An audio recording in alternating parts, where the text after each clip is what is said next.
Mais du coup, avec les profils itinérants et tout, c'est tout à fait faisable de faire ça. Profil itinérant ou redirection de dossier aussi. Après, oui, ça se fait de plus en plus que le profil itinérant, mais je ne l'ai pas encore testé. En fait, c'est dans les GPO, à un moment, vous avez peut-être vu tomber sur redirection de dossier et vous voyez le dossier document, image et tout, et on peut le renvoyer du coup vers un dossier du serveur. Donc oui, il nous restait ça, la configuration du pare-feu pfSense et le pare-feu Windows.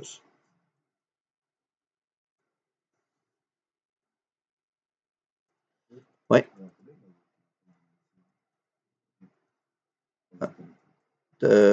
Ouais, ça t'as remarché? Il y en a d'autres qui ont essayé de se connecter ou pas? Ça marche? Ça va? Ah.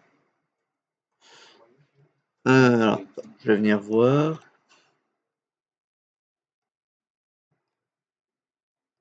Du coup, donc 20.10.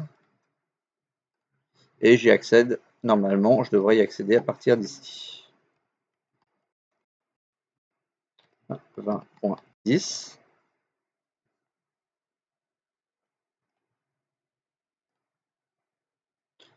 Donc là, bon, mot de passe par défaut, donc c'est admin pfSense.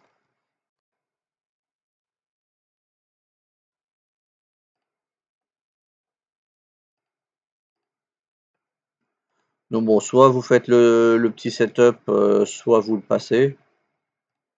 Donc pour le passer, vous allez directement dans un menu en haut, vous cliquez dessus et ça va vous skipper les éléments. Ici, on pourrait, du coup, là je suis dans le General Setup. Donc ici, si on voulait, on pourrait mettre le nom de notre domaine. Puisque ce coup-là, on en a un.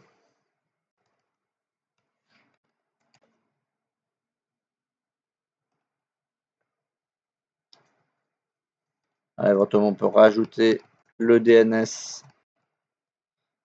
de notre serveur si on veut, pendant qu'on y est. Bon, là, de toute façon, on ne va pas spécialement l'utiliser, donc c'est pas forcément. Oui, mais non, en fait, il va pas le relier à l'AD. C'est pas pour le relier, c'est comme pour le. Enfin, si le TrueNAS, on l'avait vraiment relié. Mais au début, le TrueNAS, on avait juste mis le nom du domaine sans forcément qu'il soit enrôlé. C'est pour la reconnaissance, pour les DNS et tout, pour la recherche, il va rechercher plutôt avec ce nom de domaine-là s'il ne trouve pas les informations. Donc là, que l'AD ne soit pas démarré, c'est pas grave. On peut le démarrer quand même, on ira faire sur celui-là là, après le pare-feu. Donc voilà, ici ensuite, ouais, je vais vous le passer en français pour mieux vous repérez mieux les choses. Donc ensuite, du coup, puisque c'est du pare-feu qu'on veut régler, on va dans le pare-feu, on va dans les règles, et on voit qu'ici, par défaut, le one bloque tout, puisqu'il n'a pas de règles. Donc, je pense que c'était pour ça que tu avais un problème à pinguer, tout simplement.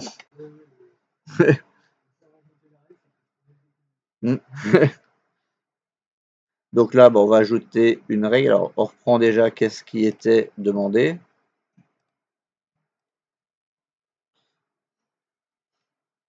Donc là, en même temps, on demandait de mettre les règles au niveau du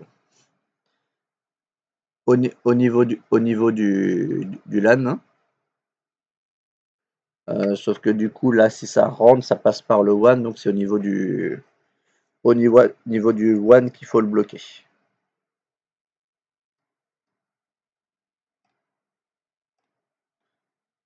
Donc là, on va faire, c'est une règle de blocage. Pardon, on va déjà mettre une règle qui autorise tout. Puisque sinon, par défaut, si c'est pas marqué, c'est bloqué. Donc là, tous les protocoles en IPv4 uniquement, puisque de toute façon, on a dit de ne pas utiliser d'IPv6 pour le PFSense. Ça sert à rien de le cocher. Bon, si vous le cochez, c'est pas grave non plus, hein, au moins, c'est pas ça qui va le déranger.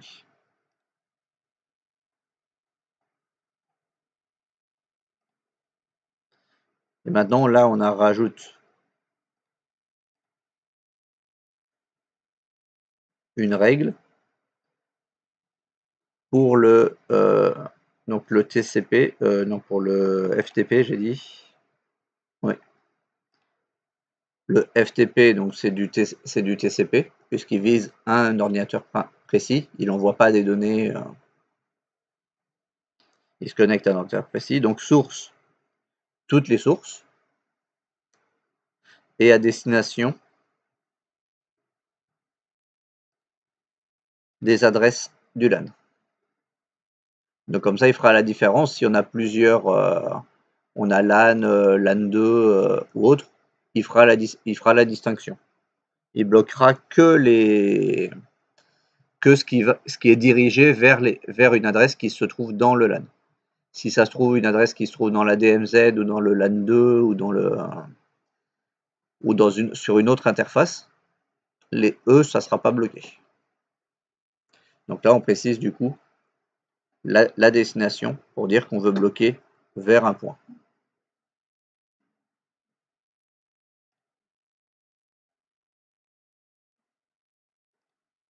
Et après, on applique les modifications. Par contre, ce qu'il faut bien vérifier, c'est l'ordre. Parce que du coup, ici, l'ordre va compter va compter, même si normalement c'est prioritaire, il faut toujours mettre ce qu'on veut bloquer pour être sûr.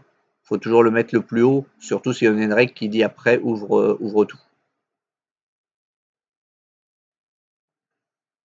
Donc là, ça tombe bien, du coup, comme j'ai mis ajouter complètement haut, il m'a mis le blocage de la... ah, par contre, j'ai oublié un truc. Peut-être que je précise quand même qu'est-ce que je bloque. Parce que là, du coup, j'ai bloqué tout. J'ai bloqué tout le TCP qui rentre vers le LAN. Ça peut poser un petit problème à un moment. Donc du coup, bah, ici on a dit que c'était FTP. Et ça tombe bien dans la liste des connus. Il y a le FTP qui est dedans.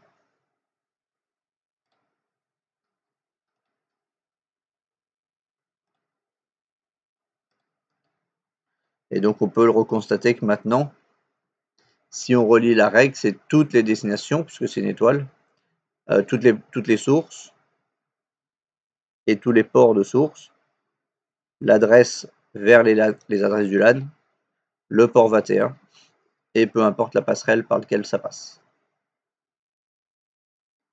Si jamais il y avait des multipasserelles, on pourrait même faire des règles qui bloquent si ça vient d'une passerelle, mais que ça ne bloque pas si ça vient d'une autre passerelle.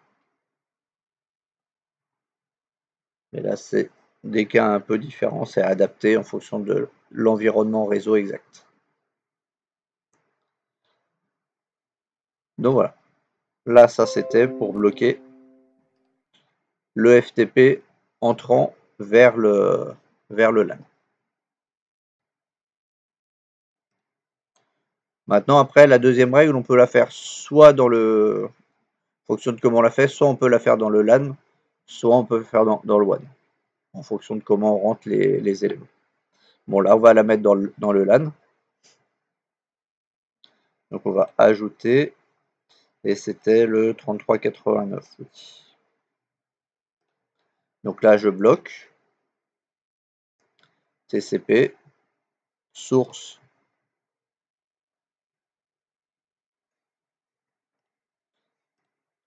quand ça vient des adresses du LAN, puisque là, c'est lui qui émet la demande, donc c'est lui la source qu'on essaye de bloquer, de sortir pour aller vers les autres ordis. Destination, quand ça va vers n'importe quelle destination.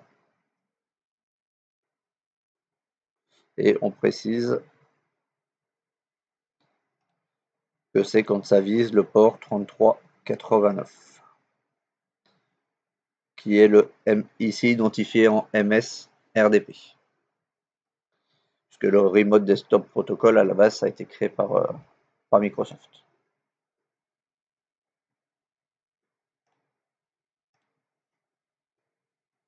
Donc comme ça, si une machine du LAN essaye de se connecter au 33 en utilisant le port 3389 sur une machine à l'extérieur, ça ne fonctionnera pas. Enfin non, là même de partout, puisqu'on a dit que c'était toutes les destinations. Donc même à l'intérieur du LAN, ça ne fonctionnera pas. Si on veut que ça fonctionne au niveau du LAN, on fait destination LAN adresse et on fait inverse match. Donc ça veut dire que ça va bloquer tout sauf les adresses du... Ça va s'appliquer à tout sauf aux adresses du LAN. Donc dans cette configuration-là, le bureau à distance à l'intérieur du LAN fonctionnera. Par contre, le bureau à distance qui essaie de se connecter en dehors du LAN ne fonctionnera pas. Mais bon, après, j'avais pas précisé forcément jusque là. Donc si vous avez mis toutes les adresses de destination, c'est bon aussi. Mais c'était pour montrer que on peut vraiment affiner les choses. Et pourquoi ils ont laissé le truc inverse match, c'est que justement, si on veut bloquer tout sauf un élément, on peut le faire. Donc après, bah, ça c'est si on veut mettre un log ou pas. Mais on n'est pas obligé, de toute façon on va pas faire spécialement de test là. Mais c'était pour refaire une petite modification. Voilà. Donc quand ça vient de toutes les sources, peu importe le port, et que ça vise le 3389, ça se retrouvera bloqué. Si ça vise un autre port que le 3389, ça passera. Donc si par exemple les machines de l'extérieur, vous essayez de vous connecter, étaient sur un port différent, sur le 3390 par exemple, bah là ça passera. Puisque la demande va émettre à partir vers le 3390 dans la destination. Donc du coup la règle de pare-feu ne fonctionnera pas, puisqu'elle s'applique au 3389. Mais bon, là du coup c'est une règle qui admet que toutes les machines de l'autre côté où on veut aller sont bien réglées sur le port 3389 comme cible d'entrée. Mais voilà, savoir que c'est pas comme là on vise vraiment une adresse particulière, ça veut pas dire que c'est à toute épreuve, puisque si c'est une autre adresse qu'on demande, ou que l'entrée pour aller vers l'autre machine derrière n'est pas du 3389, par exemple ici, si on fait du NAT, on est obligé d'être à 16 000 et quelques, bah du coup vous, comme vous allez lancer à partir du LAN la demande, vous allez la demander à partir du 16 000 vers le 16 000 et quelques. Et donc du coup ça ne sera pas le 3389.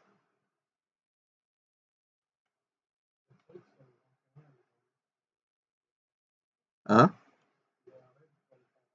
Ouais. Mais en fait, tu peux la mettre aussi dans l'autre. C'est juste que du coup, quand il va rentrer de toutes les sources, tu lui dis que la destination, on peut la mettre dans le WAN ou dans le LAN. Mais par exemple, du coup, là, si on la met là, si on veut faire du FTP à l'intérieur du LAN, ça passera, puisque c'est à l'intérieur, ça passe pas par le WAN les demandes. Ça va rester à l'intérieur du LAN. Par contre, si on l'aurait mis de l'autre côté sur le LAN, ton FTP il aurait été bloqué même à l'intérieur du LAN. Donc c'est pour ça que ça dépend un peu. Donc après, pareil, si vous, comme j'ai pas précisé exactement de dire si il fallait que j'ai pas précisé ici que le FTP devait fonctionner encore à l'intérieur du LAN ou quoi. Du coup, si vous l'avez mis les deux règles côté LAN, c'est ça que tu as fait, je suppose, non? Ça fonctionnera quand même. Ça dépend après du cahier des charges qui est demandé. Ici, c'était vague, c'était juste pour vous faire retravailler un petit peu revoir un petit peu le pare-feu de pfSense et du coup aussi le pare-feu de Windows en mode avancé. Donc c'est pour ça que j'ai pas mis des détails précis. Mais si vous avez fait des règles qui bloquent du coup la destination ou qui bloquent du coup la source, du coup ça sera bon.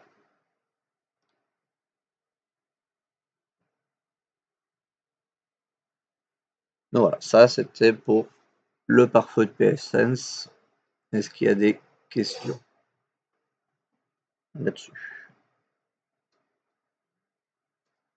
Pour toi c'est bon, Jassim? Jassim? Jassim? Tu veux me poser le téléphone? Merci. Écoute. Merci. Donc du coup, bah là maintenant on va passer au niveau du pare-feu sous Windows du coup, puisque c'est l'autre règle que les deux autres. C'était les mêmes règles en fait que je demandais, mais du coup c'était de les faire à partir du pare-feu de Windows pour leur faire retravailler un petit peu. Donc du coup, bah là on va le faire à partir de l'AD puisque je l'ai lancé maintenant. Après bah vous pouvez le faire à partir de n'importe quel lequel des Windows, hein. Si vous l'avez fait sur le Windows 10, c'est pareil. Le menu c'est le même de toute façon entre les deux. Donc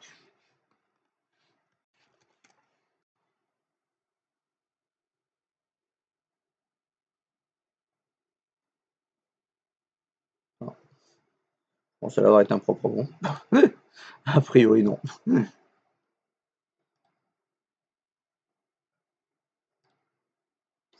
Je sais plus ce qu'il y a un accès au pare-feu ici.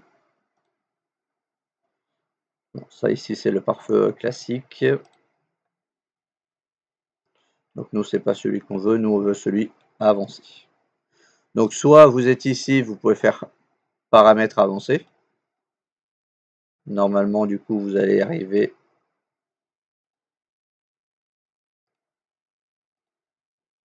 à cet endroit-là. Ou vous pouvez faire pare-feu et vous choisissez pare-feu Windows Defender avec fonctionnalité avancée de sécurité.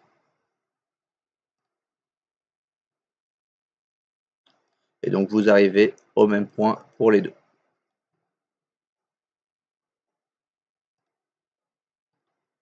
Donc là on a dit, là c'est d'autant plus simple puisque là on parle d'entrant et de sortant directement dans celui-là.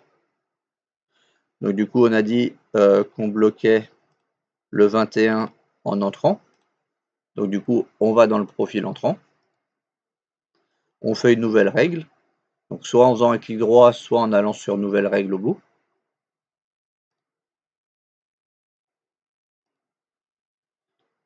Ensuite, étant donné que là on connaît déjà le port qu'on veut, on peut le faire directement par port. On n'est pas obligé d'aller dans personnaliser. Et comme on veut bloquer qu'un port par là, dans cette règle, on va directement au port.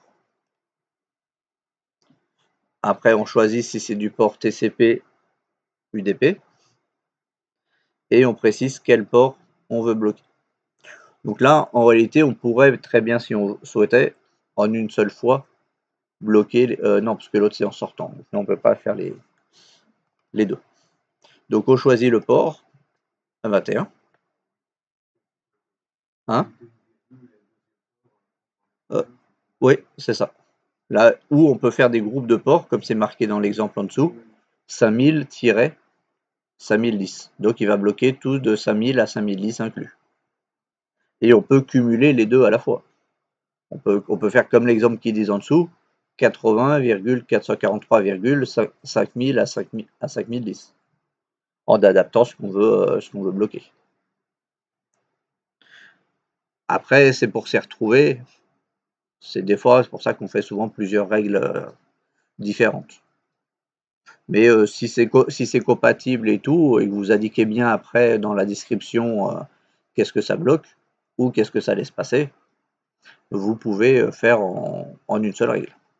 Le tout après, c'est de s'y retrouver et que les collègues aussi puissent s'y retrouver s'ils ont besoin d'intervenir après dessus. Donc là, on détermine si on autorise la connexion.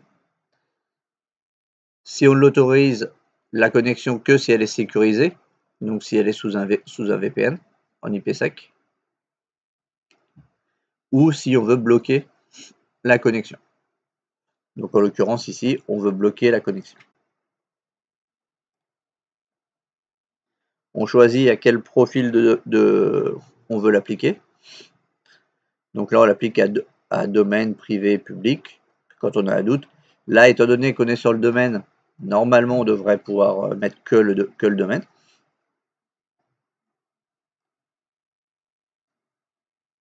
Ensuite, le nom, on va mettre bloc FTP. Et en description, on peut mettre port 21 pour confirmer que c'est bien le port classique direct qui est bloqué. Mais la description n'est pas obligatoire. Le nom, par contre, lui, il est. Ouais. Si tu as mis que domaine, c'est ça? Donc ça ne s'appliquera que aux machines qui sont bien avec le pare-feu réglé en mode domaine.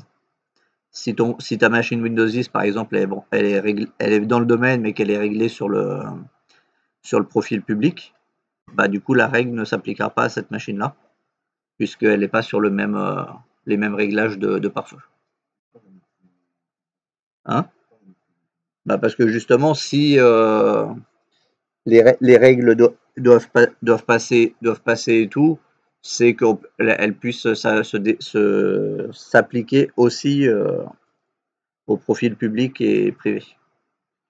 Sinon, si on met que 1 avec la propagation, les informations que renverrait le domaine, bah, il va pas bloquer puisqu'il n'est pas sur c'est marqué qu'on le laisse passer quand c'est pas en domaine. Donc ça dépend après aussi des réglages des machines et tout. Parce que là, on va voir que par défaut, des fois, le serveur ne passe pas automatiquement sur le pare-feu domaine.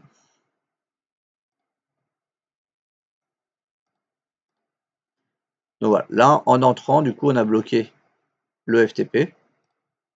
Maintenant, c'était en sortant. On refait la même chose, du coup.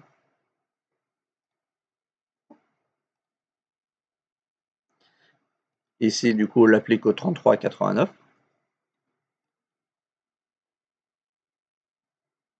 Et on bloque la connexion. Là, on le reste sur tous. Et on met bloc RDP. Et on peut préciser 3389 pour dire qu'on bloque le RDP sur le port classique.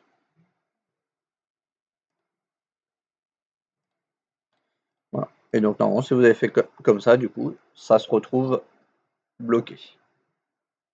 Par contre, comme je vous disais tout à l'heure, des fois, le pare-feu du serveur, même s'il est sous domaine, reste quand même en privé.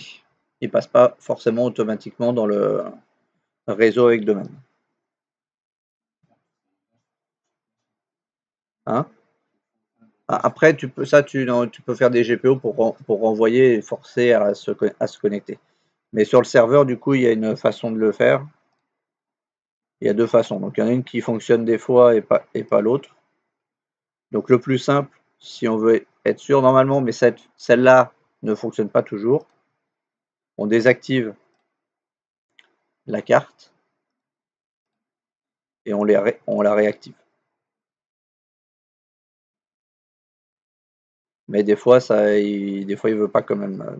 On va vérifier. Ici, on va reloader. Voilà. Là, il est bien passé. Si des fois, il ne veut pas le faire, il faut utiliser une commande justement sur PowerShell pour justement arrêter enfin récupérer les informations de la carte réseau et la redémarrer. Donc là, est-ce que je la retrouve sans relire mes trucs? Normalement, c'est get. Allô, mon autocomplétion, elle marche ou pas?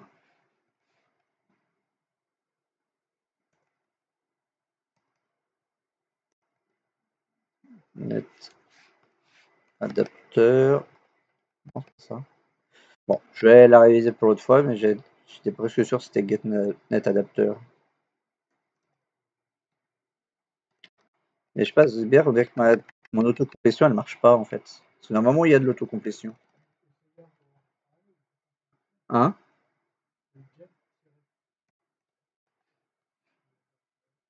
Ah, et peut-être ouais. C'était accroché. Voilà. Donc c'était bien net adapteur, mais c'était le tiret, je l'avais pas mis au bon endroit.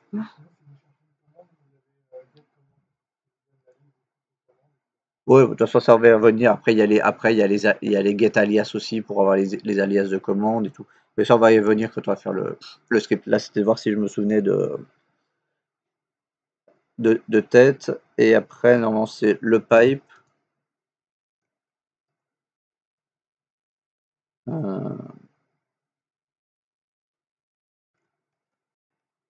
Restart.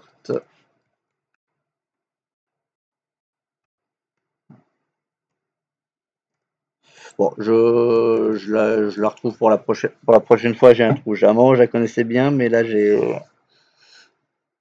un petit trou. Mais enfin, c'est l'équivalent en gros de faire ce qu'on a fait normalement, d'éteindre la carte et de la reconnecter.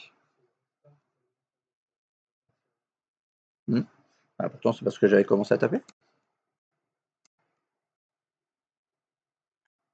J'avais bien tapé restart tout à l'heure, non? Bon, je suis peut-être fou. Hein? Ouais, mais c'est lui qui me l'avait changé le reset, non? Ou alors peut-être moi qui suis fou, j'ai peut-être voulu taper restart et j'ai tapé reset, hein. Des fois, je dis pas.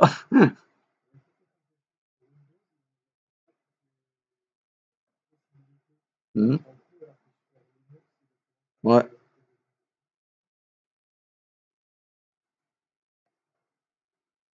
Mais oui, là, donc il a pas voulu parce que comme j'ai pas fait le.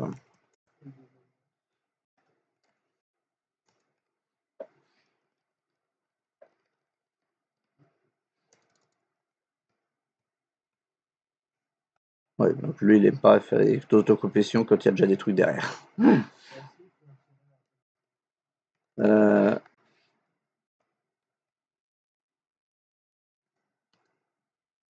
Pipe,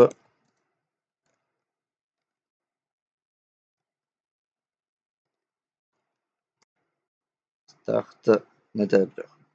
On peut faire restart new computer, mais bon, c'est un peu bon. Et donc voilà, normalement c'est la même chose que du coup de le faire désactiver la carte et la réactiver. Donc j'essaie de vous le redonner, de vous la refaire mettre dans un petit exercice de script pour resetter la carte. Voilà, j'avais un trou, j'avais un bug. J'avais pas les tirés au bon endroit. Et donc ça, du coup, ça force la carte à se recharger et à voir qu'elle est bien arrivée dans un domaine.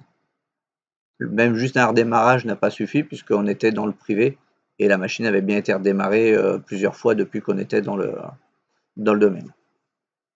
Mais au moins avec cette commande-là ou de faire désactiver, réactiver la carte, on est sûr de le forcer à faire. Ça peut être, si on se souvient bien de la commande, ça peut être un peu plus rapide de le faire avec la commande. Donc c'est juste que là, ça faisait quelques temps que je l'avais pas retapé. Je savais que c'était net adapteur, mais je croyais que le tiret était avec le net, après le net. Mmh. Donc, mais bon, on verra justement quand on aura du PowerShell qu'il y a un outil qui nous permet de retrouver facilement les commandes et les différents syntaxes qu'on peut avoir.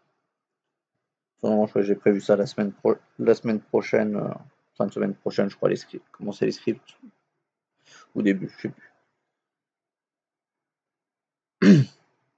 Donc voilà. Donc ça force du coup à passer sur le domaine. Par contre, normalement, les machines qui sont dans le domaine sont censées passer sur le pare-feu domaine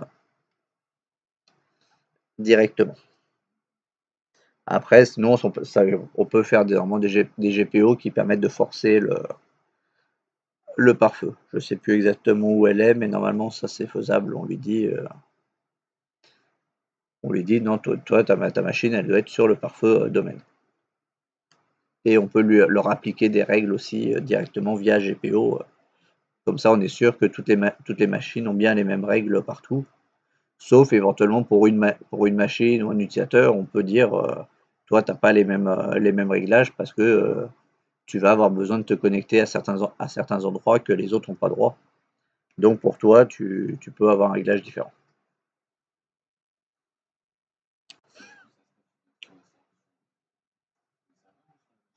Ça, c'est soit tu le fais à la main sur les machines, mais là, je parlais que normalement, on peut le faire en GPO ou même si jamais vous ne retrouvez pas dans les GPO, on verra, on peut faire un script justement qui applique des règles de pare-feu à une machine à son démarrage. Donc comme ça, si tu le mets dans une GPO qui lance ce script au démarrage, et comme ça, tu es sûr que les machines les utilisateurs sur lesquels ou les machines sur lesquelles tu l'as appliqué auront bien ce pare-feu avec ces règles-là. Ça t'évite de les faire sur toutes les machines à la main. Ce qui peut être long si tu as beaucoup de règles particulières à mettre en place. Mais normalement sur la GPO c'est faisable. J'ai juste que c'est pas forcément appliqué je l'ai pas appliqué particulièrement, donc j'ai un petit trou. Bon, je vais essayer de rechercher vite fait pendant la. Voilà. Donc du coup, on va voir pour le faire, parce que ici on va retrouver toutes les commandes et je vais expliquer au fur et à mesure les choses au besoin. Donc ici, on a une commande qu'on reconnaît puisqu'elle commence par sudo apt. Donc pour installer. Par contre, c'est bizarre. Non, on va tester parce que mon Y là me paraît bizarre.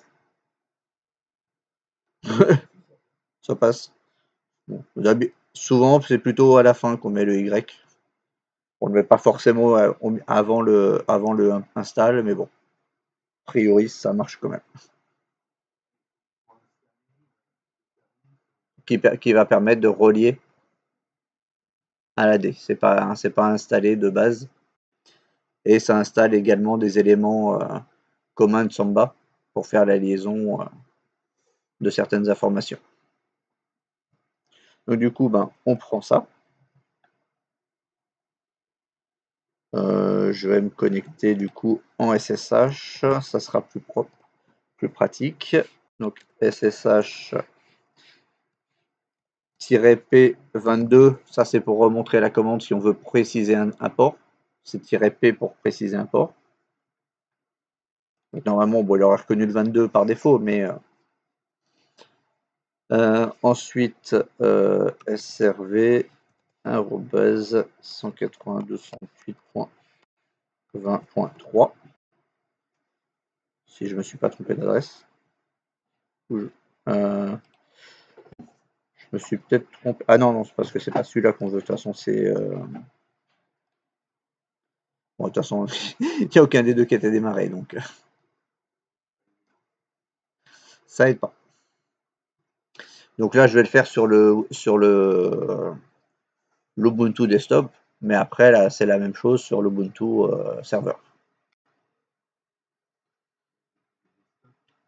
Normalement, c'est plutôt des desktops qui vont se loguer comme le Windows client, qui est le Windows 10. Donc du coup, je vais plutôt le faire sur celui-ci. Et de toute façon, lui, il faut que je vérifie son adresse IP parce qu'elle n'est pas, en statique. Donc il faut que pour mon SSH, il faut que je vérifie dès qu'il a démarré. Voilà. Bon, déjà, c'est Linux, le nom d'utilisateur.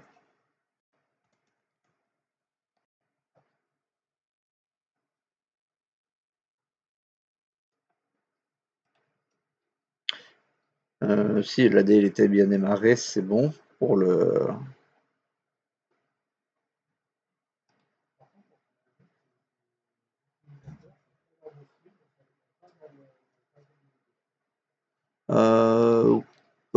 Oui. Pourquoi je sais plus. Il doit y avoir un problème de sécurité. Après, je me demande si tu peux pas, justement, pour leur donner droit, si tu mets un passe WD à un utilisateur du domaine, est-ce qu'il va pas avoir un mot de passe justement pour le Linux aussi, pour les autorisations? Alors, pourquoi il s'est pas connecté? Est-ce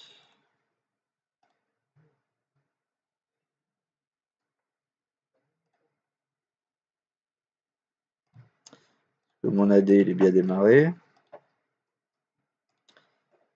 Est-ce que mon DHCP est toujours actif?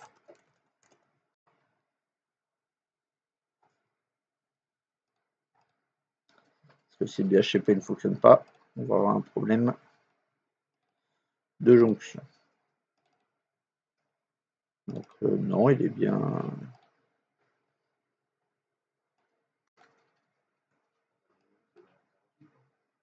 Ouais, mais je vais essayer. Mais ce cas, c'est que là, il m'a pas reconnecté a priori. Il me dit connexion en cours. Il y a un échec.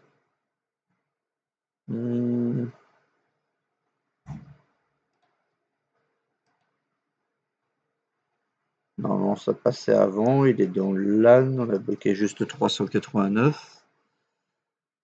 Il n'y a pas de raison que le pare-feu de Linux et de l'autre est bloqué. Alors, je vais aller voir le fichier netplan si j'ai pas touché un truc. Terme.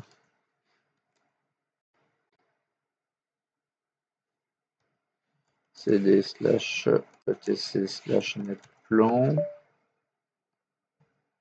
nan sudo nano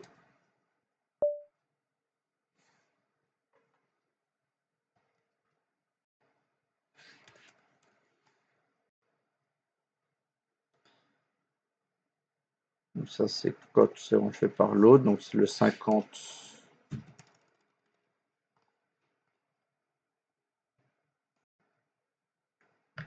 Il est pourtant bien en DHCP. Mais c'est quoi le 90? Le 90?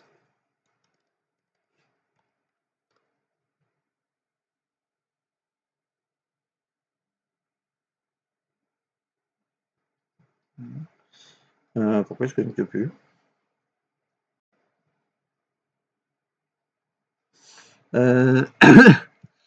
Non, pourtant on a touché au réseau. On va essayer de le forcer en statique pour voir. Mais c'est pas logique.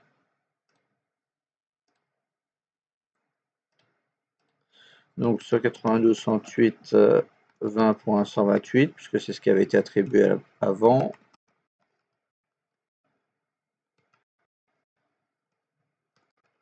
« 20.10 ».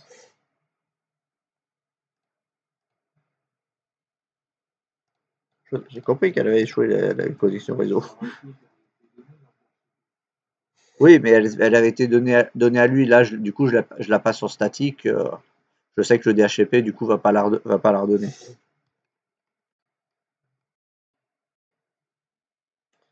« 20.20 » normalement. 192 168 20.10. Bon, la route, normalement, on l'a mis par défaut. Donc, voilà, connecté. Bon. Bah, je sais pas pourquoi. Il n'avait pas envie de recevoir du DHCP. Est-ce que, par contre, on peut vérifier, est-ce que lui, il a reçu des demandes?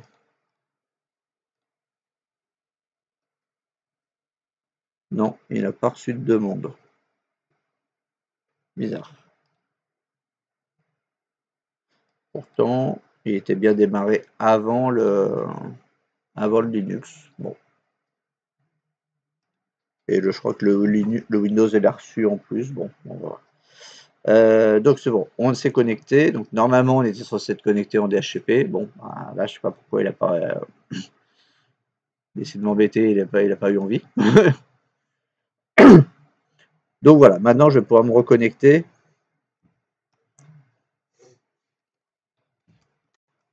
à mon SSH maintenant que j'ai l'adresse et que j'ai une adresse réseau.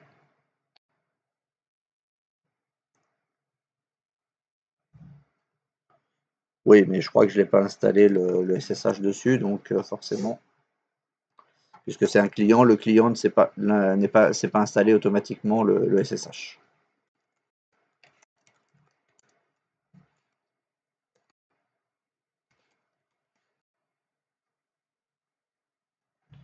Donc, du coup, si le serveur SSH n'est pas installé sur le client, ça marchera pas. C'est comme pour le serveur VNC, s'il n'est pas installé sur la machine où vous voulez vous connecter, bah, vous ne pourrez pas vous connecter dessus.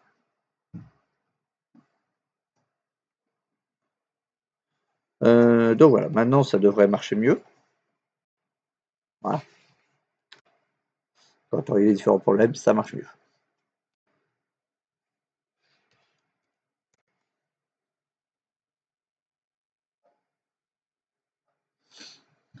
Donc voilà, maintenant je vais pouvoir coller ma commande, finalement. Donc du coup, il me demande bien sûr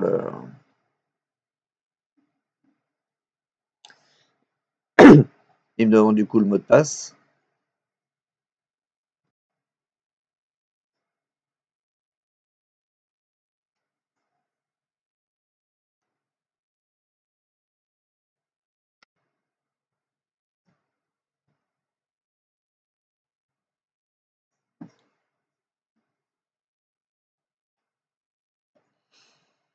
Donc on le laisse s'installer. Et après, la première commande à utiliser, ce sera realmd. Pardon.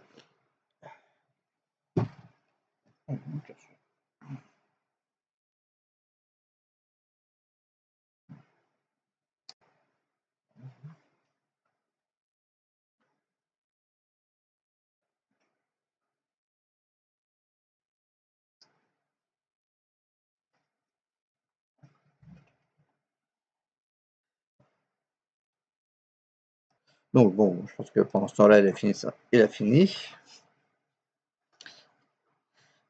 Alors, à moins si je me souviens.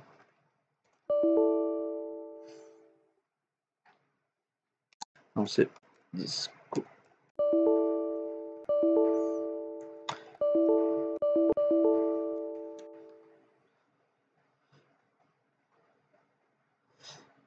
Discover.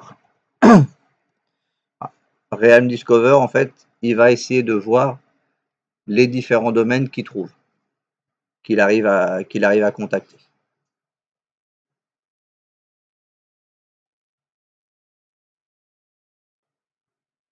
Donc là, on voit qu'il n'a pas réussi à trouver.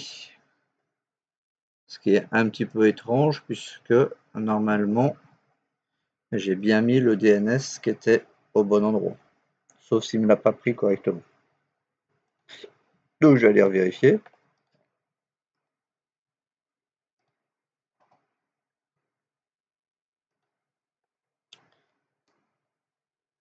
Est-ce qu'il m'a bien pris le DNS 20.20? Oui, donc normalement on est bon. Est-ce qu'il me ping bien mon serveur au moins?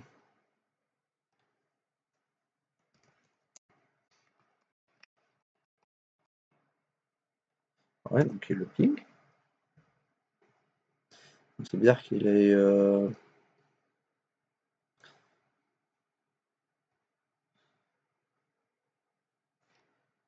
Non, je vais vérifier mon truc, peut-être que je dis une bêtise. Ouais, mais normalement, il me semblait qu'il était censé... Donc ça, c'est pour modifier le DNS, justement, si on n'est pas avec le bon DNS. Mais il me semblait que normalement, il était censé trouver différents directement.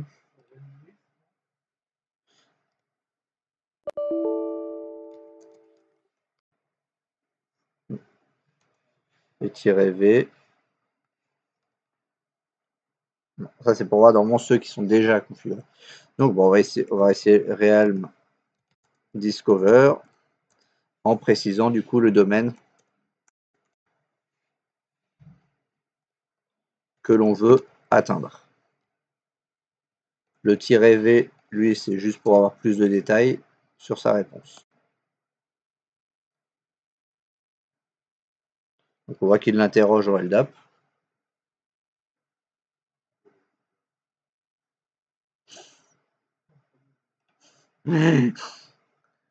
Et c'est m'embêter, donc c'est ça. Hein. Je ne vais pas tromper, il est bien encore dans le domaine. C'est bien techcorp.local. Ok, on est d'accord. Donc là, dans mon document, j'avais changé le hostname. Logiquement, normalement, ça n'a pas d'impact pour découvrir. On est bien en plus sur le serveur, on est bien en pare-feu domaine. Techcorp.local. Hein. Alors, on va faire une commande qui, je vous avais montré du coup la commande nslookup qui permet de pinguer un site pour voir quel domaine, pour savoir quel DNS répond. L'équivalent de la commande nslookup sous Linux, c'est dig. Et donc là, je vais faire dig techcorp.local pour voir si déjà il arrive à trouver l'information techcorp.local dans le.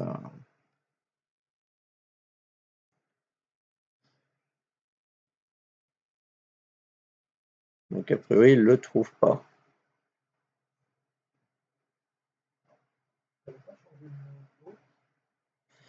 Normalement, là, on est juste sur la partie Discover, donc normalement, il n'est pas. Je l'avais fait en préparation de le joindre. On va le faire quand même. Hein. Sudo nano hostname.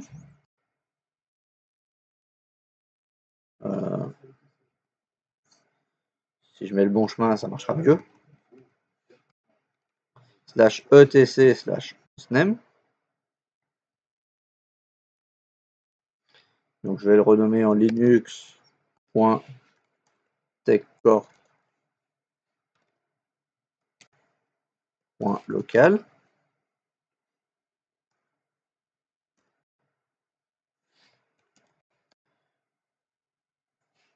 Je vais le reboot pour être sûr qu'il prenne bien le nom. Je vais en profiter pour aller vérifier quand même mon serveur. Il faut avoir un truc, lui, si je le ping techcorp.local, est-ce qu'il répond? Ça permet de vérifier si le DNS fonctionne bien ou pas.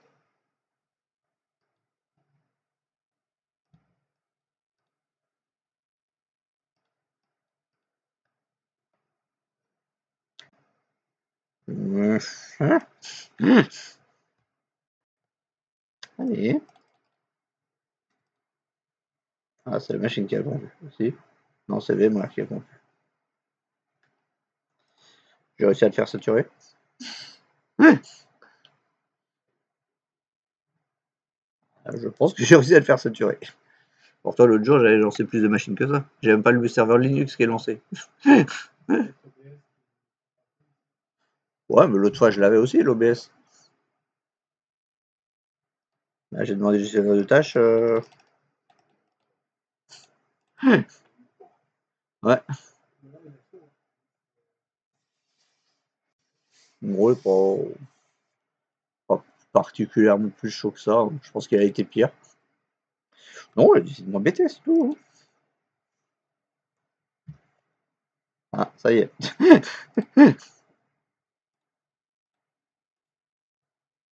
Tout qui a décidé de marcher à la fois.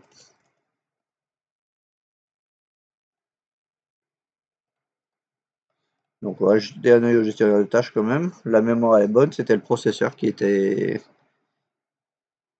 a brouté. Donc, CMD. NS lookup techcorp local. Il a bien trouvé à 20.20. Et si je fais un ping techcore.local, il arrive bien à le pinguer. Donc c'est que le 20.20, il reconnaît bien techcore.local.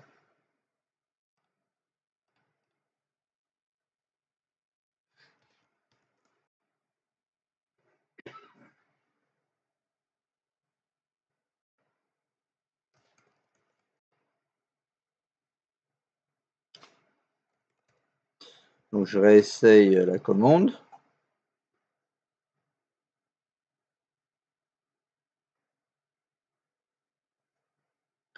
Techcore, je n'ai pas fait d'erreur de frappe, on est d'accord.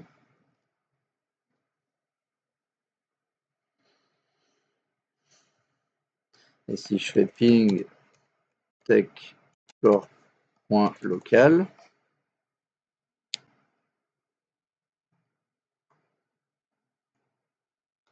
il ne le trouve pas. Donc ça veut dire qu'il y a un problème avec le Bah ouais, je pense qu'il y a un truc qu'il a qu'il a pas pris correctement. Mais ce qu'il y a... Ouais, mais ce qu'il y a, c'est qu'ici, il les affiche bien en plus, c'est ça le pire. Donc bon, bah...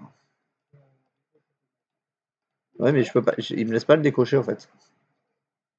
C'est ça le truc. J'en ai enlevé un pour voir s'il fait pas un conflit.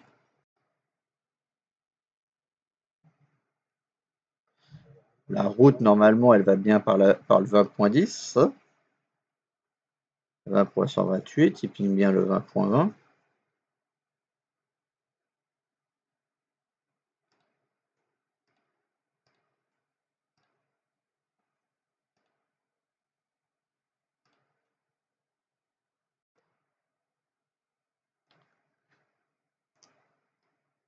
Mais le truc, c'est pourquoi déjà il n'arrive pas à joindre le serveur dans le DHCP.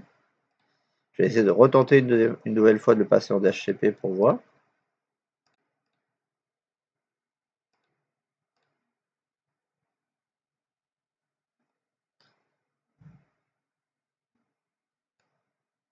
Ah, sinon, je vais le faire avec l'autre Linux si lui il décide de m'embêter. Je vais pas perdre 50 ans non plus, mais c'est. Je comprends pas pourquoi le le DHCP répond plus. Je suis bien sur oui, je suis bien sur les mêmes cartes parce que sinon en manuel je pourrais pas passer directement. Non, je vais mettre deux.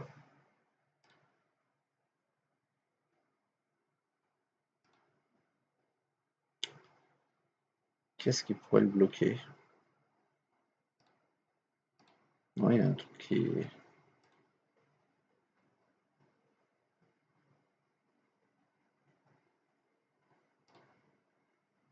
Ah, là, tu vas peut-être me laisser. Là, il m'a laissé désactiver le manuel maintenant. Est-ce que ça va mieux marcher? Je vais mettre une autre adresse directement.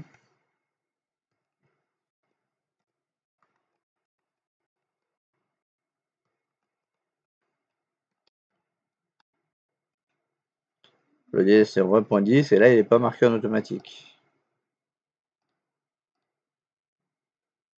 Connecté.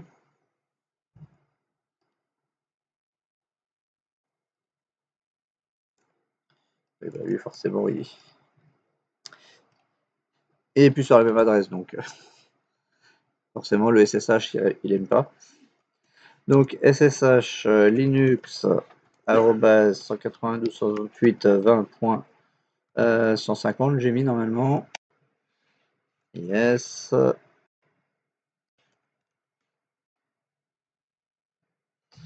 Ok, donc si je fais un ping.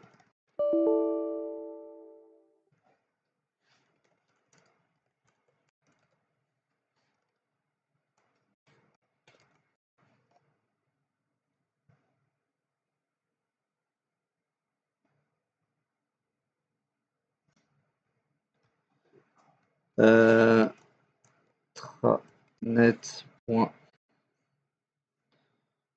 donc c'est pingfree.fr, il répond. Oui. Donc le DNS y répond. Dig techcorp.local.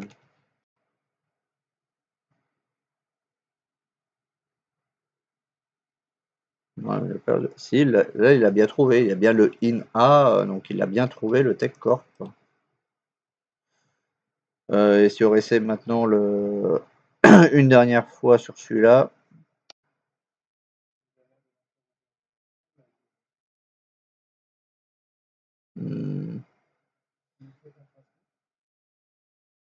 Le petit, je fais quoi, tu dis? Hein? Fastfood, ouais. Ouais, mais il va pas être installé. Mais de toute façon, on avait dit qu'hier, il voulait pas sur les sites. Bon, je vais passer sur le serveur, on va voir s'il est de meilleure humeur.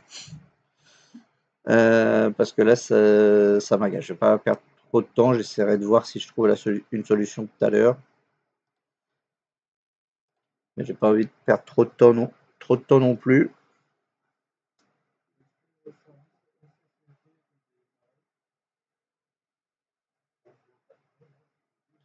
Bah, logiquement, je pense qu'il a dû démarrer. On peut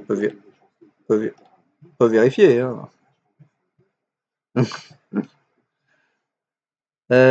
Sudo systemctl restart SSSD.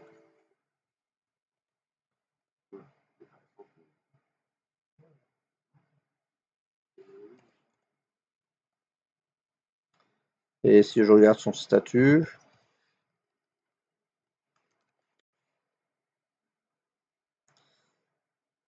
il est bien actif.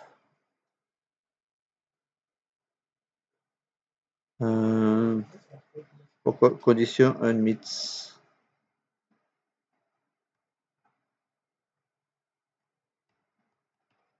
Bon, je vais essayer sur celui-là. Donc, CTRL X, exit. Donc, SSH, SRV, arrobase, 192.168, 20.3.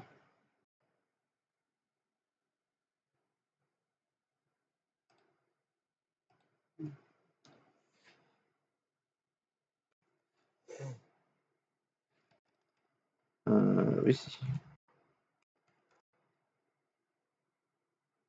1.3, oui.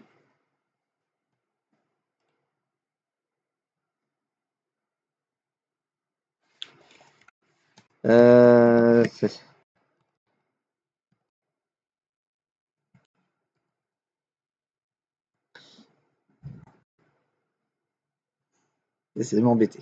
Vraiment, jusqu'au bout là. Je fais la commande une fois, il me fait un timeout, je la refais une deuxième fois, il la passe.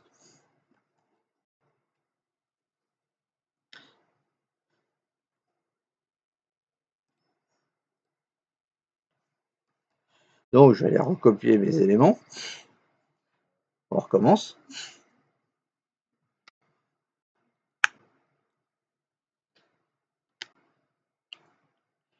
Donc, normalement, le hostname, je le change pour avoir un nom plus propre pour la reconnaissance.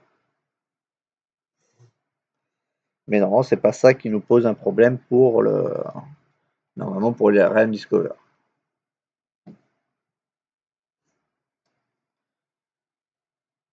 Donc, Realm Discover -v techcorp.local.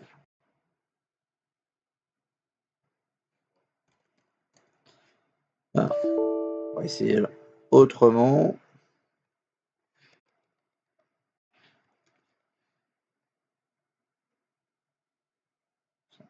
De moi. Et il a décidé de de moi. Oui. Non, 20.3 c'est lui, donc c'est heureusement qu'il se ping, que je suis connecté en SSH. 20.20, 20.10, Je me suis pas trompé dans mes adresses, c'est bien, il est bien à 20.20 le serveur. Ah oui, mais lui, oui. Voilà, lui, il a pas forcément le 20, on lui a pas forcément mis le 20.20 en tant que DNS. Hein. Donc du coup, on va aller le rechercher. On va aller le changer. Donc cd/etc/netplan nano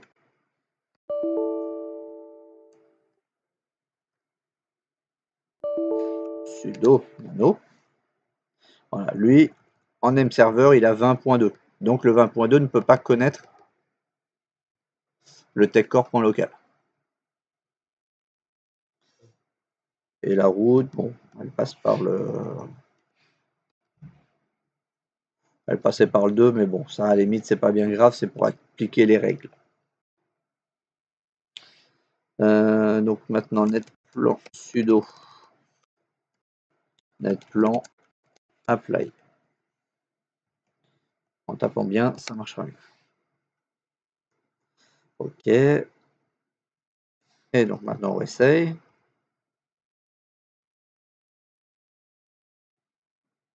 Voilà.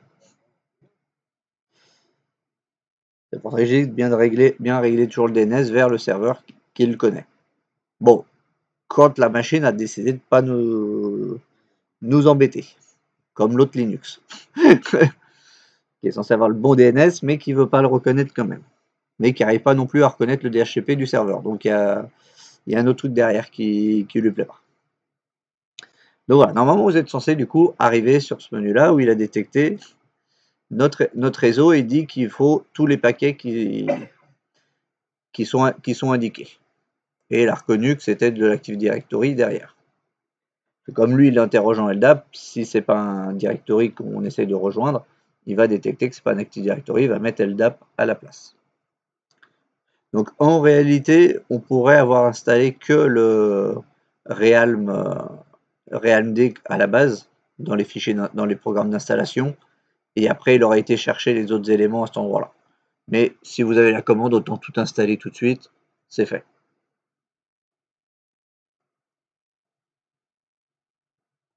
Donc maintenant c'est le join. Juste dans la commande, est-ce que j'avais indiqué directement? Oui, un utilisateur de l'AD, enfin un admin du domaine, et c'est tiré U.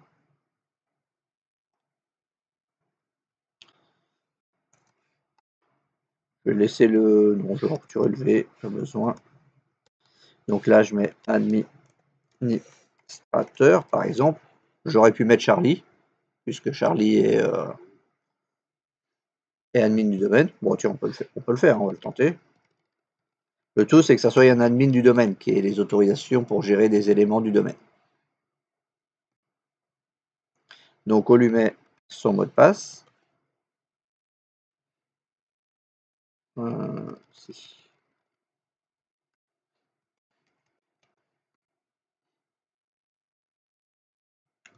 Ah.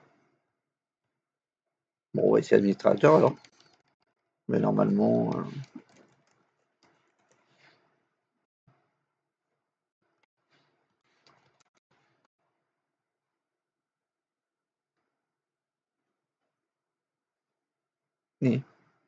Administrateur.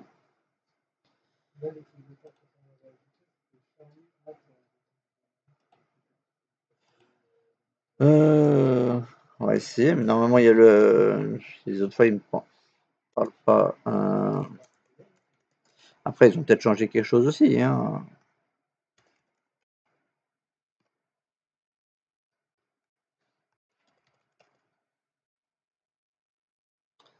Le problème c'est pourquoi l'administrateur il est pas autorisé à faire l'action.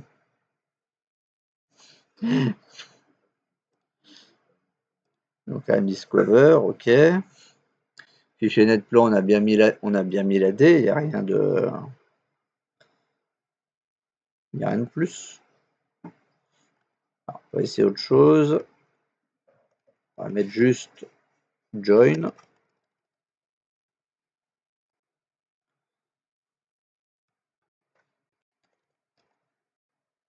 Oui, mais ce qu'il y a, c'est que l'administrateur, il le connaît pas. Donc, il faut bien préciser un utilisateur.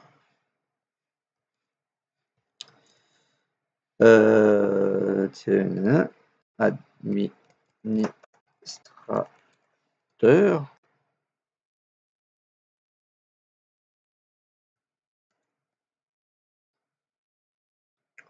Donc il a bien, là il trouve bien, il est bien sur le bon 1, 2, 3.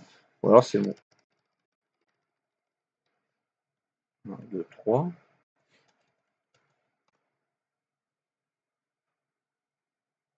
On va changer quelque chose, c'est pas possible. Ouais, parce que si même l'administrateur. Hein? Ouais, il dit que l'administrateur il n'est pas autorisé à faire l'action, mais normalement l'action il est administrateur, donc il a tous les droits.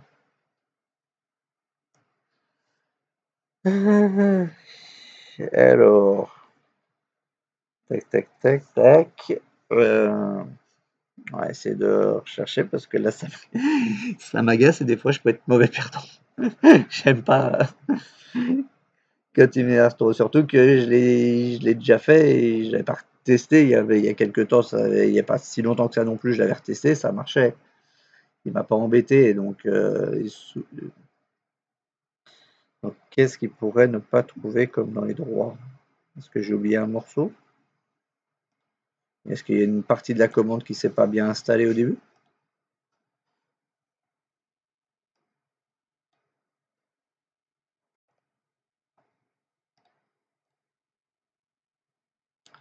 Donc non, toutes les commandes sont bien installées.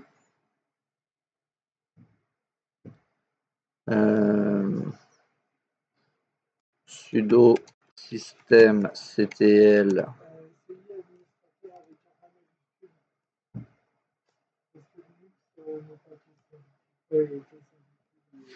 Ah, il commence par administrateur avec l'autre.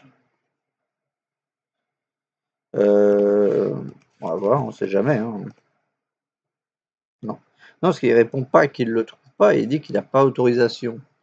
Donc s'il le trouvait pas, il répondrait autre chose normalement. Enfin, logiquement.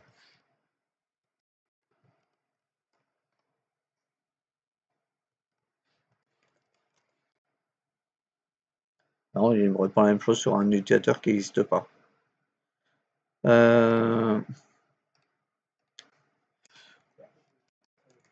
Bah oui, en plus, toi, tu l'as laissé passer sans problème, tu l'as fait. Donc, ouais. Ok, pourquoi il m'embête? Alors, jonction AD Linux, problème, autorisation.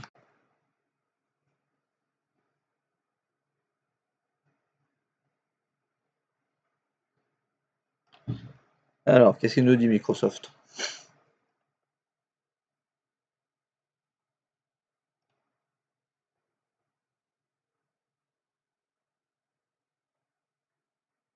Bon, eux, ils rajoutent directement dans le fichier host le DNS, mais normalement, pas besoin.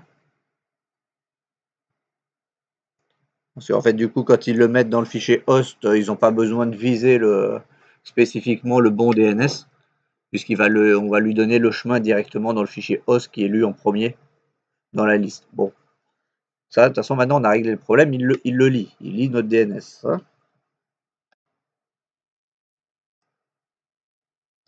Ah, eux, ils rajoutent un élément Kerberos.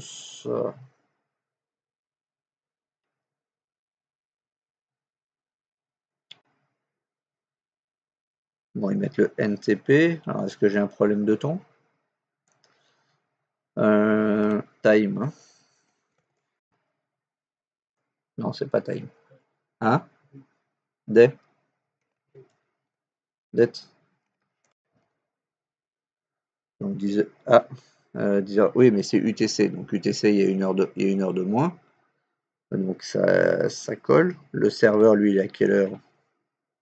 On sait jamais, hein, des fois. 11h29, donc en UTC c'est Greenwich, donc c'est une heure de moins.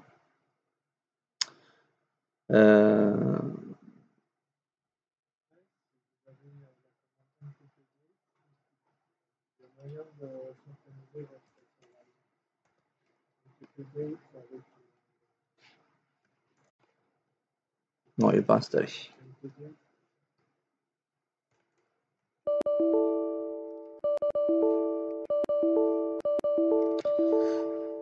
Ça m'agace.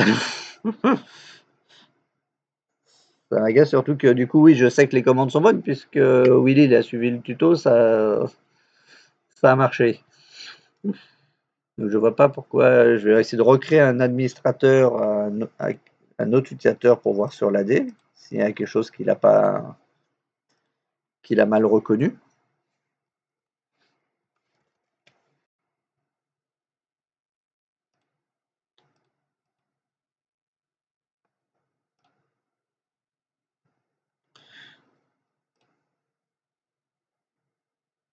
Donc je vais le créer dans les trucs généraux. Des fois qu'il n'arrive pas à lire l'OU correctement. Donc je vais rajouter un utilisateur, on va l'appeler test. Test en minuscule.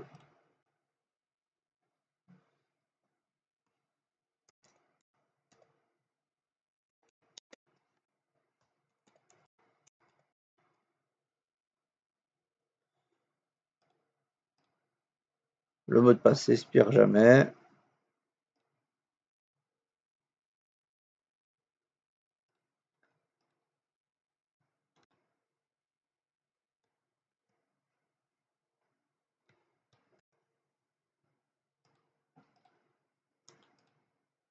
Oui, c'est vrai qu'il fallait une majuscule.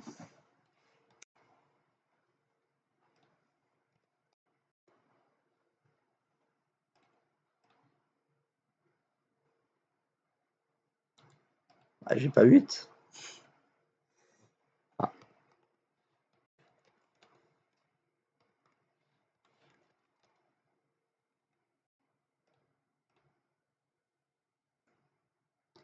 Donc il est créé, on va le mettre dans le groupe admin.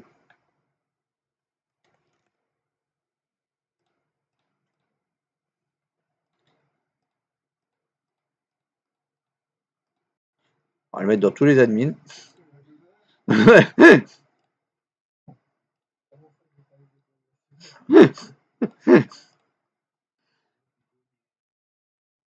Hein?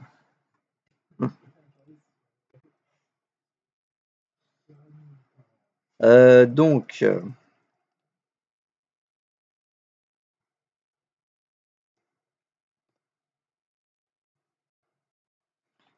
alors c'est mon mot de passe qui ne veut pas fonctionner depuis le début.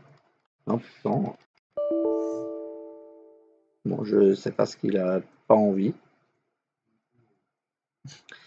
Je sais pas ce qu'il a pas envie, ça m'agace. Donc je vais pas perdre trop de temps, je regarderai tout à l'heure, là c'est frustrant.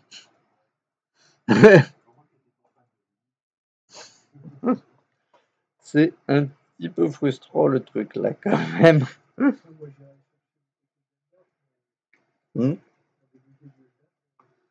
Voilà, j'ai pas le truc à l'instant T, donc pas perdre de temps plus que ça, désolé. C'est censé marcher, surtout que effectivement ça a marché, puisque je sais que Willy il a suivi mon tuto exactement là, comme il faut, donc je vois pas pourquoi il a un problème de. Ah, je vais essayer un truc. UFW hello 389.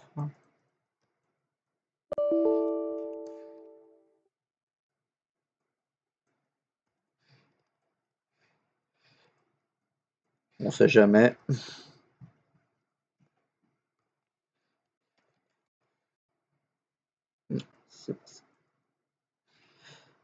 Parce que du coup, je sais pas si c'est le côté Linux qui me pose problème ou si c'est côté Windows. Donc je fais un dernier essai. Après, on passe sur 2-3 autres petits trucs et je regarderai. Pare-feu.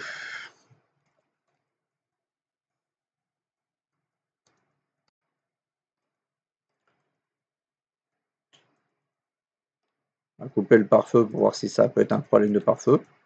Des fois, ça peut.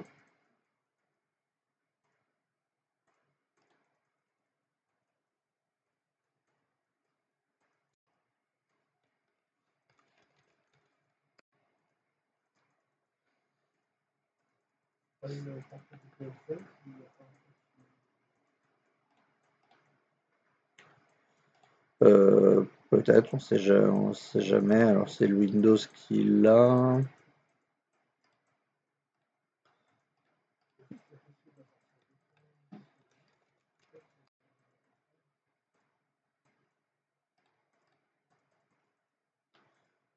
On va retirer cette règle-là de blocage, de toute façon qui n'avait rien à voir.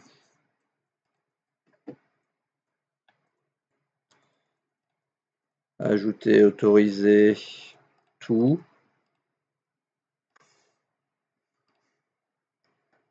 Et bon, normalement, il n'y avait que le port 21 qui était bloqué et le 389, donc, mais bon.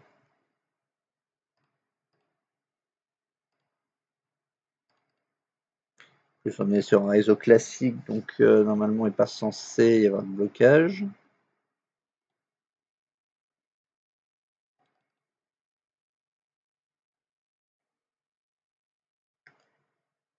Non, il y a bien des connexions qui se font. Normalement, c'est bon, j'ai bien appliqué les règles. Oui.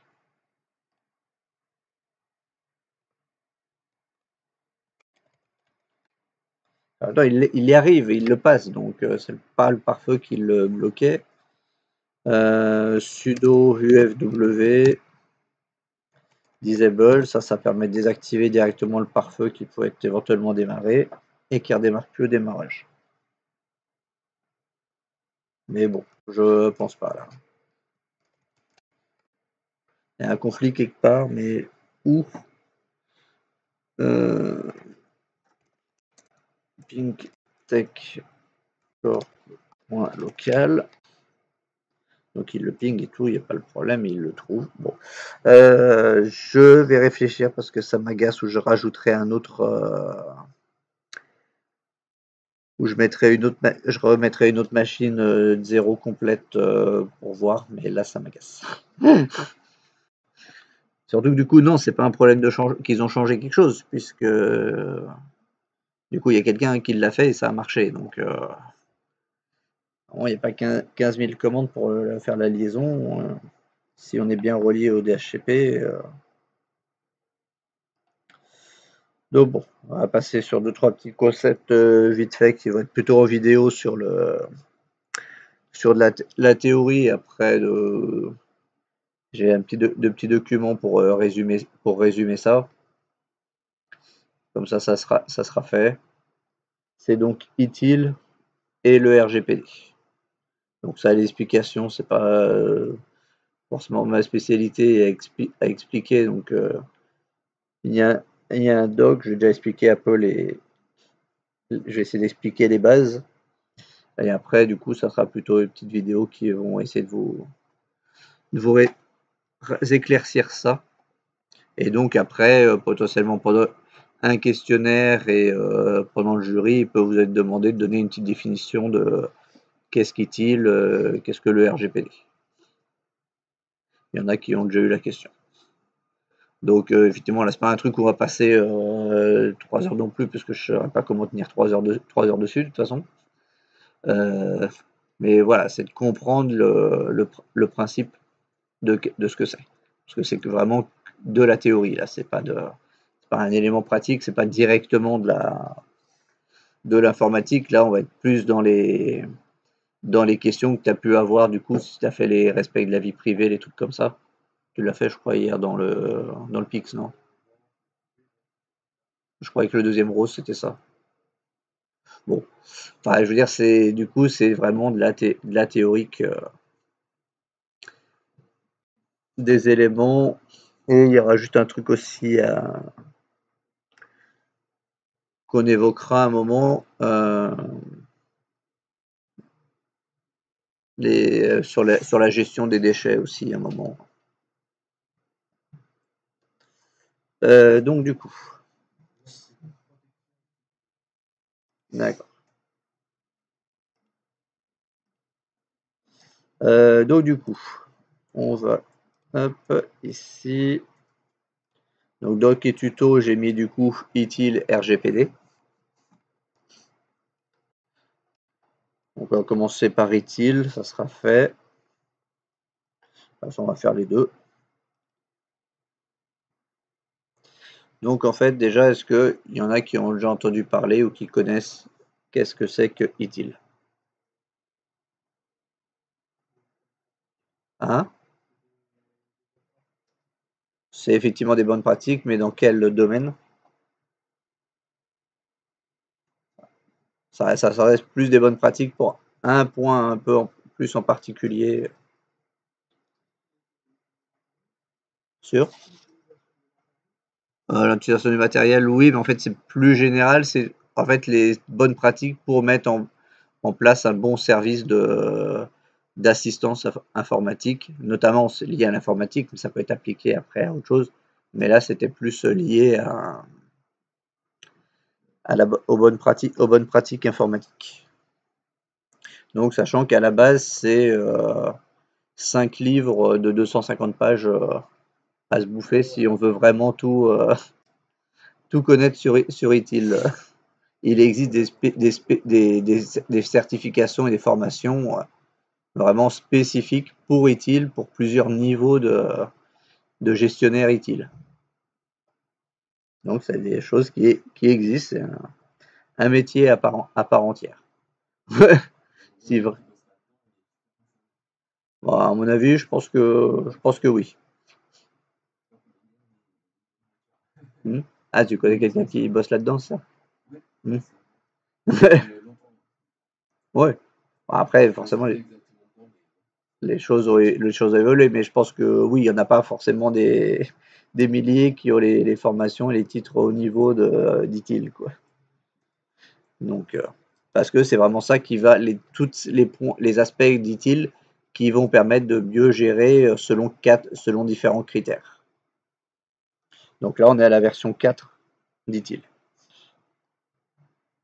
Donc, il va prendre en compte l'organisation pour gérer vraiment toute la structure organisationnelle du service. Ça va prendre en compte aussi les différentes technologies disponibles ça peut être adapté en fonction s'il y a une spécificité dans la société, dans les technologies utilisées dans la société, ça peut être adapté. Donc c'est à prendre en compte pour adapter. C'est quand même il y a quand même un peu de flexibilité. Ça va prendre aussi en compte les relations avec les partenaires et les fournisseurs, pas juste les éléments internes à la société, mais aussi ça prend en compte des facteurs externes à la société, puisque les éléments vont se croiser, les fournisseurs ou les clients ne sont pas forcément à l'intérieur de la boîte, c'est des gens de l'extérieur, donc il y a des moments où ces 4 dimensions vont se croiser. Et c'est là qu'il faut bien gérer les choses. Là, c'est ce qu'ils disent, c'est que c'est pas forcément uniquement en interne, ça ne traite pas forcément que des personnes internes, ça peut être à traiter des gens, ça peut être à traiter le SAV du matériel qui a été acheté, puisque le matériel, c'est pas en général pas la société même qui fait le matériel. Bon, sauf si t'es chez Dell, mais c'est des cas un peu spécifiques dans ce cas-là. Donc, du coup, le matériel vient de l'extérieur.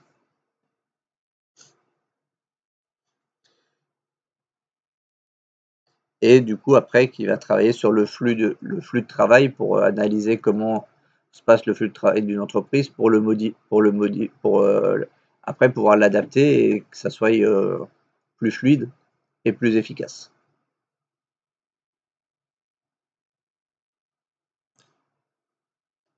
Et donc, du coup, là, on voit les quatre domaines et on voit bien qu'ils s'intercroisent à différents endroits pour générer des points de liaison justement, par exemple, entre le 4 et le 3, entre les partenaires et le flux et les processus, bah, c'est du coup comment ça s'organise pour être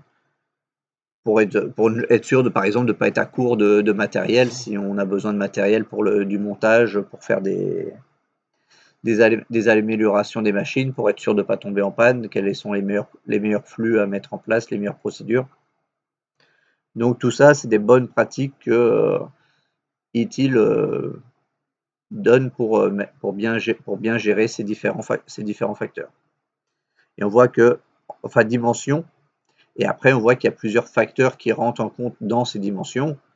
Par exemple, pour l'organisation des personnes, ça peut être des facteurs politiques.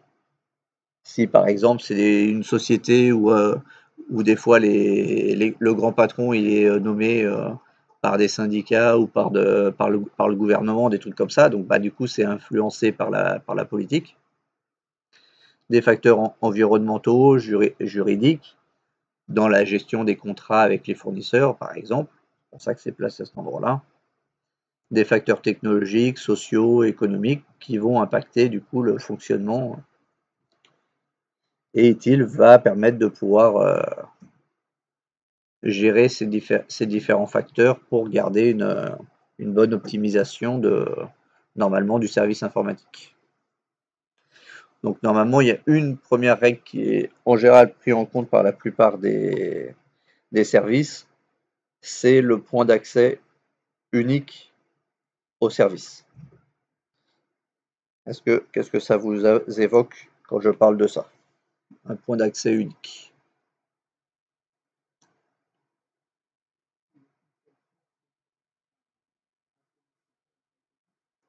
C'est ça. En fait, ça arrive tout au même point. C'est pas chaque personne du service informatique, par exemple, qui a sa propre ligne téléphonique, où les gens extérieurs, en tout cas, peuvent les contacter. Parce que du coup, comme ça permet de rationaliser. Si je schématise un peu,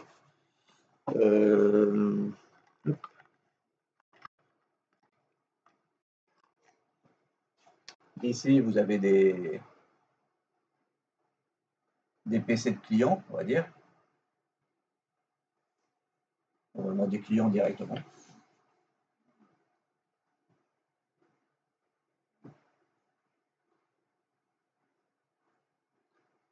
Ici, le service info. Et derrière le service info, en fait, on a des personnes, on a plusieurs personnes. Et donc, en fait, le principe du point unique, c'est que chaque client va devoir passer par le même point qui va être en gros un standard, et qui après le standard ou le mail unique qui va arriver, puisque ça peut être aussi joint par mail, mais du coup, quand vous allez joindre un mail, vous envoyez toujours à un numéro unique, à une adresse en général contact ou quelque chose comme ça, ou SAV. Et après, si vous avez mis le point de contact unique, tout arrive au même point, et après c'est redispatché aux différentes personnes selon le problème et selon la demande. Ou si c'est par téléphone, bah, vous arrivez au même numéro, vous avez une personne, il y a 10 personnes qui sont là, et la première personne qui est disponible va prendre l'appel et essayer de régler le souci directement si elle en est capable. Donc c'est ça qu'on appelle le point d'entrée unique, c'est qu'il n'y ait qu'un seul point. Parce que si on ne décidait pas de faire ça,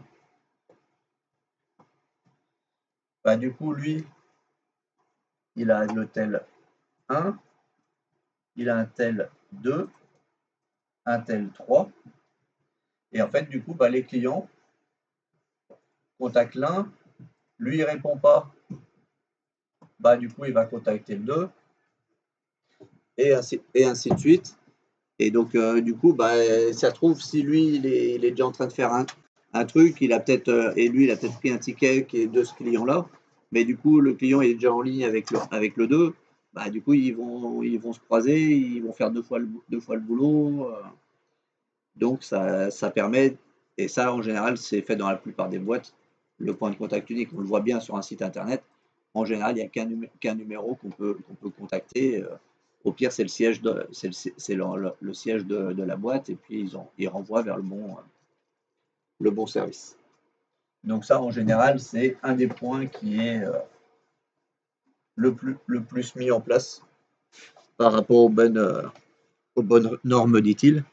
Même si effectivement, ça paraît effectivement logique de faire ça.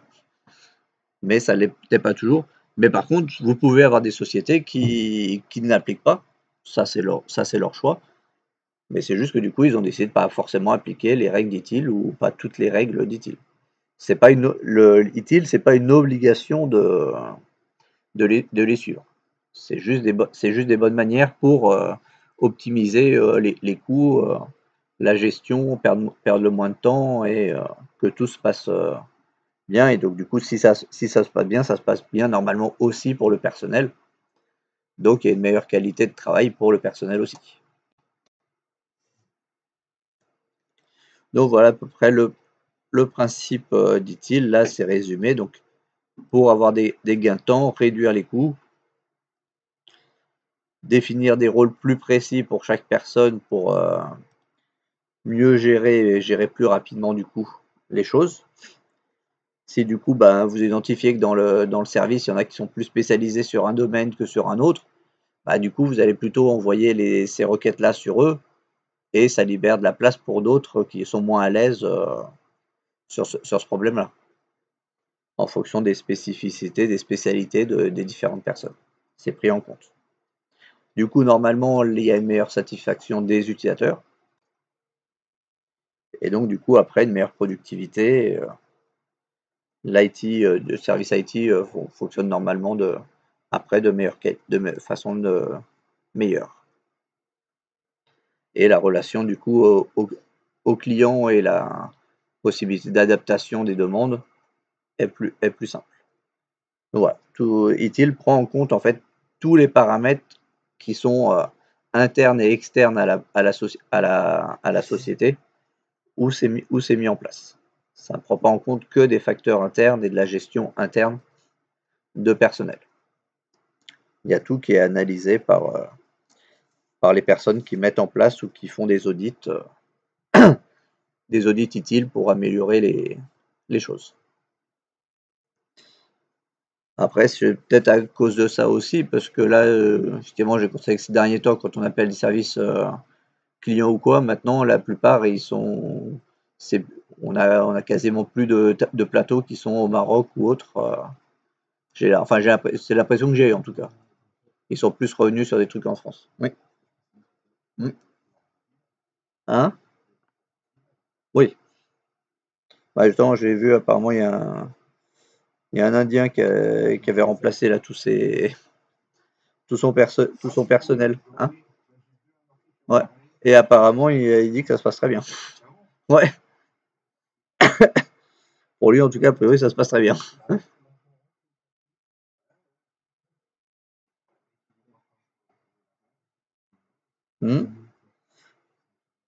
Donc,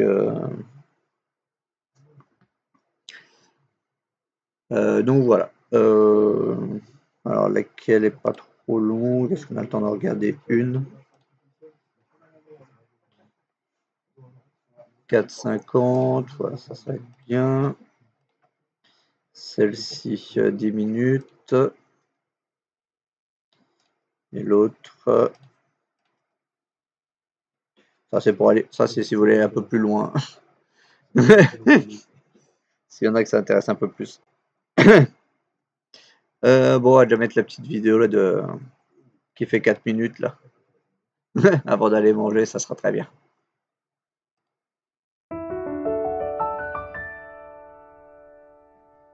Nous allons maintenant aborder les 4 dimensions de la gestion des services sous la forme d'une vue d'ensemble dans un premier temps, et nous découvrirons ensuite les facteurs qui peuvent influencer une organisation dans son choix de mode de fonctionnement. Donc en matière de gestion des services, les 4 dimensions constituent pour une organisation les piliers essentiels qui vont lui éviter bien des soucis, comme par exemple se retrouver avec des services qui sont inexploitables, ou avec des problèmes de qualité, ou encore avec des attentes non satisfaites. Donc toutes ces dimensions que nous allons voir doivent être prises en compte, bien entendu, et ce de façon équilibrée. Aucune ne devrait être négligée ou être mise de côté sous peine de voir la valeur s'effriter ou disparaître. Sachant que ces dimensions comportent une dimension sur les personnes et une sur la technologie, imaginez par exemple ce qui se passerait si une organisation décidait de faire appel et de s'appuyer à tout va sur une technologie de pointe en négligeant les personnes qui sont censées l'utiliser. Voilà. Donc ces dimensions ont un impact considérable sur la gestion des services et elles sont bien entendu omniprésentes au sein d'ITIL. On les retrouve dans le système de valeur des services et notamment plus particulièrement au niveau de la chaîne de valeur des services et au niveau des pratiques de gestion de services. Donc pour soutenir une approche holistique de la gestion de services, ITIL a défini 4 dimensions que vous voyez ici sur le schéma, et ces dimensions collectivement sont importantes pour créer de la valeur. Comme vous pouvez le constater, il n'y a pas de frontière hermétique entre ces dimensions, et donc elles peuvent très bien se chevaucher en fonction des situations. Ce serait le cas de figure d'ailleurs si une organisation décidait de faire appel à un partenaire ou un fournisseur de services, on serait alors dans la dimension partenaire et fournisseur, et qu'elle ferait ceci pour exploiter une technologie donnée, on serait alors dans la dimension information et technologie. Donc prenons ces dimensions une à une, en commençant par la dimension organisation et personnes, qui est bien entendu liée aux personnes, au rôle et aux responsabilités, mais qui est aussi liée à la structure et à la culture de l'organisation. La dimension information et technologie est, elle, liée à l'information, à la connaissance, aux technologies et à tous les systèmes de gestion que l'organisation va mettre en place. La troisième dimension, la dimension partenaire et fournisseur, est quant à elle liée aux relations qu'une organisation va entretenir avec ce partenaire et fournisseur dans la fourniture de services, mais également aux contrats et aux accords qu'elle va signer. Enfin, la dimension flux de valeur et processus est liée aux processus, aux activités, aux workflows, aux contrôles et aux procédures qui vont être nécessaires pour créer de la valeur de façon efficiente. Alors bien entendu, nous allons aborder plus en détail ces 4 dimensions dans de prochaines vidéos, mais avant cela, intéressons-nous au modèle Pestel qui présente les facteurs d'influence externes qui apparaissent sur le schéma autour des 4 dimensions. Donc nous allons aborder ce modèle-là, et bien entendu, comme toute organisation, imaginez que les fournisseurs de services ne travaillent pas en vase clos. Par conséquent, des facteurs externes vont influencer leur mode de fonctionnement et la façon dont ils vont aborder les 4 dimensions. Et c'est pour analyser et comprendre ces facteurs que nous pouvons nous appuyer sur le modèle Pestel, où chaque lettre va correspondre à un type de facteur. Donc sachez que c'est un modèle qui est utilisé en analyse métier et qui permet d'évaluer l'environnement dans lequel une organisation, mais aussi éventuellement un produit ou un service vont opérer. Donc premier facteur, les facteurs politiques font référence à la façon dont les gouvernements et leurs actions peuvent influencer une organisation en matière de fonctionnement. Les facteurs économiques, eux, renvoient à la façon dont les performances économiques globales ou nationales vont impacter l'organisation dans sa recherche de rentabilité. Les facteurs sociaux font, eux, référence à la façon dont l'environnement social et les tendances culturelles peuvent influer sur les besoins des clients. Les facteurs technologiques renvoient à la façon dont les technologies et leur évolution peuvent avoir un impact sur les choix de l'organisation. Les facteurs environnementaux font, eux, référence à la façon dont l'environnement peut influer sur l'organisation, que l'on parle ici de climat, de géographie ou même de pandémie. Enfin, les facteurs légaux et juridiques sont ces facteurs qui renvoient à la façon dont la législation ou la réglementation vont affecter une organisation. Voilà, donc nous aborderons dans la prochaine vidéo la première dimension de la gestion des services, à savoir la dimension organisationnelle.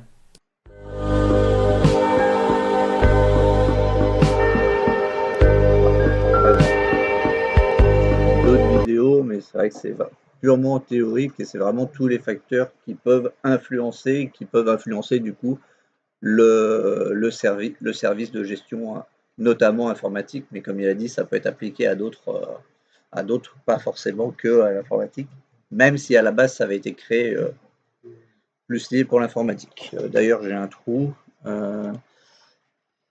J'étais en train d'essayer de trouver ITIL. Ah. C'est ça. Information, technologie, infrastructure, librairie.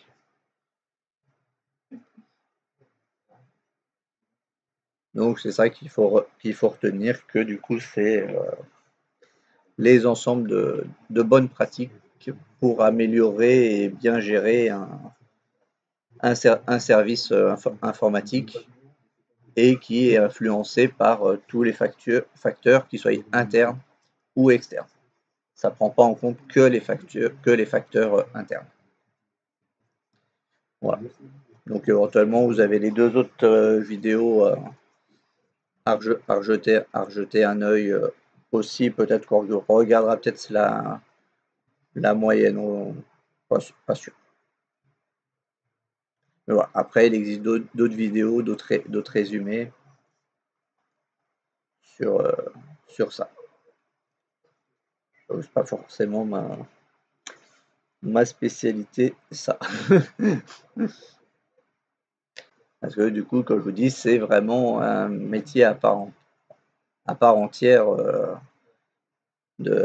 enfin, c'est pas ingénieur utile, mais c'est, je sais plus les titres, mais c'est des choses à part, c'est un métier à part entière. De gérer ça, de faire des audits de services pour dire qu'est-ce qui permet d'améliorer et tout. Donc voilà. Bon, là,